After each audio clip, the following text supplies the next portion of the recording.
Hello বন্ধুরা, আপনাদের সামনে এক নতুন রেমেডি নিয়ে এসেছি, যেটা আপনাদের দাঁতে বা মাড়িতে যদি ব্যথা হয় তাহলে এইটা আপনাদের ব্যবহারে আসতে পারে।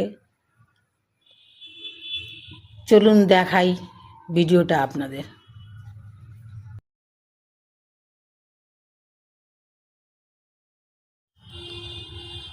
প্রথমে গোটা হলুদ থেতো করে নিয়ে মিক্সি জারে বেটে নিতে হবে।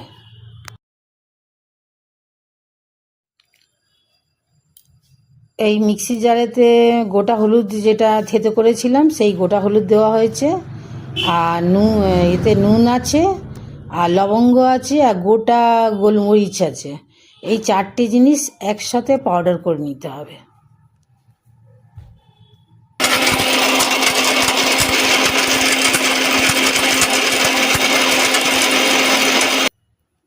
মিক্সিতে বাটার পর পাউডারটা রেডি হয়ে গেছে। এটা একটা পরিষ্কার ডিবেতে রেখে দেবেন, যেটা আপনাদের ব্যবহারে আসতে পারে। যদি আপনাদের ভিডিওটা ভালো লেগে থাকে প্লিজ লাইক, কমেন্ট, শেয়ার আর সাবস্ক্রাইব করে দেবেন। টাটা।